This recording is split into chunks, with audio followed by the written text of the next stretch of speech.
Leave California, and here's why. I'm a father of 4. I can't even let my kids go to the corner store, any of the corner stores around here. So in California, we decided to decriminalize drug use and possession of certain amounts. And then we decriminalize lower crime like theft under $1,000. If you live in California and you are worried about, the skyrocketing rents, prices of homes, inflation, gas that still hits $7 a gallon, the immigration issue, the fact that we don't have enough police and they're extremely underfunded, the crime is out of control, they don't want to, they don't want to insure homes or watches and they don't want cars, they don't want to insure anything. Tons of people are pulling out.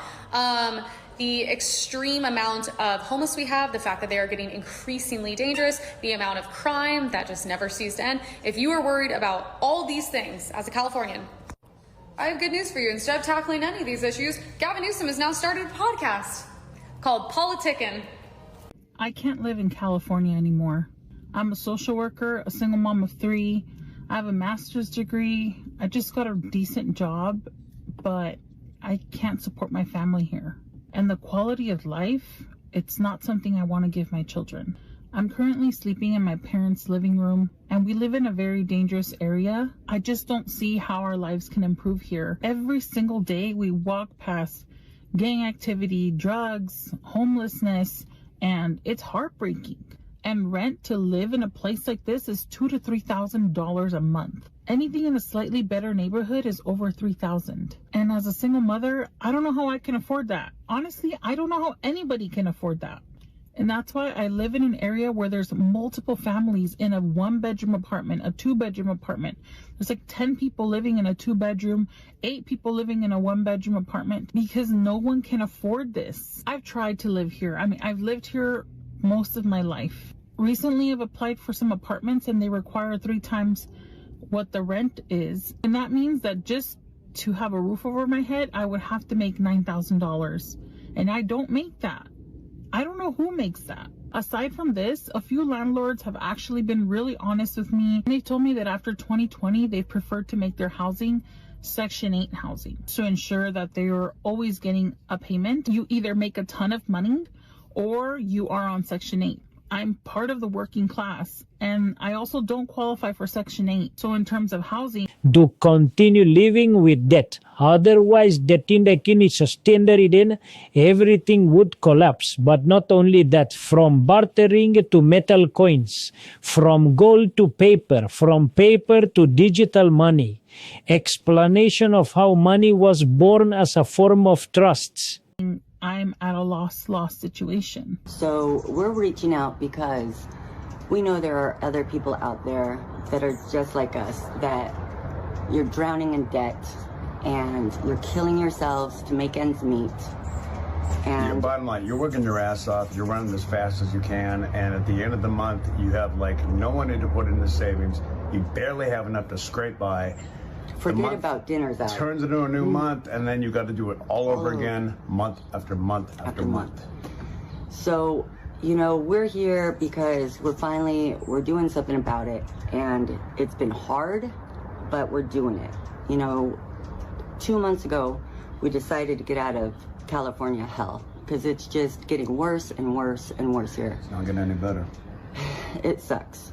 And what we did is we're putting our house on the market. We only have 6 days left to be out of our house. And we're lucky enough to get a motorhome, a good-sized motorhome. And, we just got a loan that we promised to pay back after we sell the house. We've been working on the inside of the house, and we just had a dumpster dropped off yesterday that we're going to off everything else that we don't need, want, donate, or can't sell. Yeah. So far we've sold a lot of stuff. We had an estate sale because we had to buy supplies as well as keep paying our bills every month, which is ridiculous. Yeah, they keep going out. They keep going out. So we have 6 days. We're going to move into this motorhome and we're going to live there until our house sells, which let's all pray for a quick sale. Yeah, we live in California, kind of by default. My mom brought me here when I was really young, and all we did was work to survive. And now it's time for us in our 50s to create a new life where we can breathe a little bit, continue doing our business. We're empty nesters. Empty nesters. Our kids are doing great. So good. And so now, you know, we've never even taken a honeymoon. So now it's our time. For those of you who don't live in California, let me give you a little insight into what it's like to reside here. I've always had roommates because, yeah, prices here. But this year I'm branching off. Okay, I'm doing my own thing. I'm going to live alone. I just went and looked at an apartment. Good area. Okay, so we love that. $26.50 for a one bedroom. Are the utilities included, you might ask? Absolutely not. Not even one. So just doing a little math up here, it's probably going to come out to close to $3,000 a month for a one bedroom. So if you're from out of state and you're thinking about moving here, just keep in mind, probably gonna have to work 7 days a week. This is how much it costs us to live in Southern California for 1 month. This is the month of July. I just closed out our books. So for reference, we live in Southern California. We bought this home that we're in right now 1 year ago, basically June of 2024. The house is 3,000 square foot, just to give you a rough idea. It was pretty bare bone. We have since done a pool, new fencing, patio cover, concrete, grass, all the things. But it was pretty bare bones, but it's 3,000 square feet. So the house was $625,000, making our mortgage $4,500 a month, but we pay $500 extra, so it comes out to $5,082 a month. So for the month of July, we have no solar, we have a pool that we heat, and we've been running the airlock because we're in Southern California and it's July. Our gas bill was $119.21. Our Edison was $400.29. Our Frontier was $89.99. Waste management, they took out $138, but it's for 3 months. So for 1 month, it comes out to $46.31. Vehicles, I drive a 2024 Ford Explorer. It costs $629 a month. His work van costs, he rounds up and pays $1,200 a month. His 2025, this is his personal truck. It's 2025 F350 Super Duty. He rounds up and pays $1,200 a month. His motorcycle, $450 a month. Insurance for all the vehicles. We have 5 vehicles on it because we have another truck that's also paid off. Comes out to $750 a month. None of this is including any other expenses we did this month, like our fence, patio cover, anything like that. It also doesn't include any of the expenses that it costs him to run his company, like general liability, workman's comp, payroll, the phones for the company, literally none of that. Making our grand total $9,997.01 a month to live in Southern California.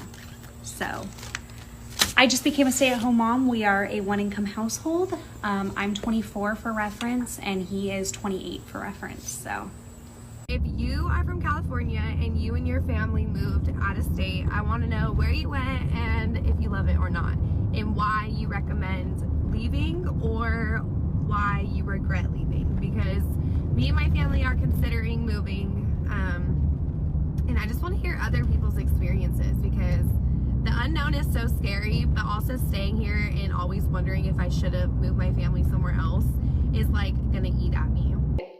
To do an update after I've been here for a little while, first and foremost, the humidity, the rain, it is not like what I was expecting. Coming from a very dry climate in Northern California to a very wet climate down here in Southern Georgia, yes, it was a shock, especially because the humidity literally makes you feel like you're breathing in an oven that is full of moisture. It's the craziest thing. And people warned me. They said, hey, when you go to Georgia, just be expecting there to be a lot of humidity. Now the thunderstorms, those are super awesome. All of a sudden, all these clouds will come in and it's just like a lightning show, and it's freaking. The people are extremely kind. They're very welcoming. They're very hospitable. They're very compassionate. They're not just like trying to get you like through whatever service it is that you're trying to do. The thing I will say is, on my last video where I talked about moving from California to Georgia, we had so many people in my comment section saying like it was a personal affront to them that I was leaving California because it doesn't line up with my ideals and values. I thought that was pretty funny.